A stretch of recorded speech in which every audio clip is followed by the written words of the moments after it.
வணக்கம் நண்பர்களே. திமுக எம்எல்ஏ அதிரடி கைது. போக்குவரத்து துறையில் வேலை வாங்கி தருவதா கூறி 23 லட்சம் மோசடி செய்த புகார் தொடர்பாக சென்னை மத்திய குற்றப்பிரிவு முன்னாள் அமைச்சர் சிவசங்கர் மத்திய குற்றப்பிரிவு போலீசாரின் விசாரணைக்காக இன்று ஆஜராயிருக்கார். முந்தைய திமுக ஆட்சியில் முதல்வர் ஸ்டாலின் அமைச்சரவையில் முதலில் பிற்படுத்தப்பட்டோர் நலத்துறை அமைச்சராக இருந்தார். 2022ஆம் ஆண்டு முதல் போக்குவரத்து துறை அமைச்சராக சிவசங்கர் செயல்பட்டார். நடந்து முடிந்த சட்டசபை தேர்தலில் மீண்டும் பெரம்பலூர் மாவட்டம் குன்னம் சட்டசபை தொகுதியில் போட்டியிட்டு வென்று எம்எல்ஏவானார்.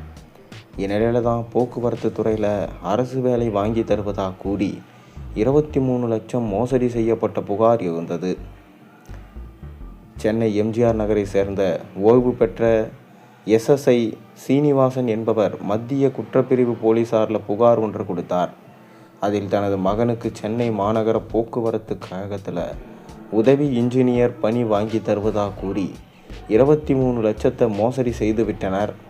இந்த பணத்தை 2023 முதல் 25 காலகட்டத்தில் வெவ்வேறு தவணைகளில் அரியூரை சேர்ந்த இளஞ்செழியனிடம் வாங்கினேன். ஆனால் அவர் வேலையும் வாங்கி தரவில்லை, கொடுத்த பணத்தையும் மீண்டும் தரவில்லை. இது பற்றி விசாரணை நடத்தி பணத்தை திரும்ப பெற்று இளஞ்செழியன் மீது நடவடிக்கை எடுக்க வேண்டும் என்று சொல்லியிருக்கார். இது தொடர்பாக மத்திய குற்றப்பிரிவு போலீசார் வழக்கு பதிவு செய்து விசாரணையை தொடங்கியிருக்காங்க. இந்த புகாரை தொடர்ந்து கடந்த வாரம் இளஞ்செழியன் என்பவர் கைது செய்யப்பட்டார். அவர் மாவட்ட கல்வி அதிகாரி என்று போலி அடையாள அட்டை வைத்திருந்ததும் போக்குவரத்து துறை அமைச்சர் சிவசங்கருடன் தனக்கு நெருக்கமான பழக்கம் இருப்பதாகவும் கூறி மோசடி செய்திருந்தது தெரிய வந்திருக்கு. இவரை காவலில் எடுத்து மத்திய குற்றப்பிரிவு போலீசார் விசாரணை மேற்கொண்டு வராங்க. இந்த விவகாரத்தில் மாஜி அமைச்சர் சிவசங்கருக்கும் தொடர்பு இருக்கிறதா இல்லையா என்பதில் மத்திய குற்றப்பிரிவு போலீசாருக்கு சந்தேகம் உள்ளது.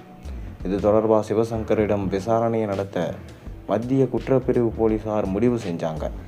அதன்படி விசாரணைக்கு ஜூலை 1ஆம் தேதி ஆஜராக வேண்டும் என்று சிவசங்கருக்கு மத்திய குற்றப்பிரிவு போலீசார் சம்மன் அனுப்பினாங்க.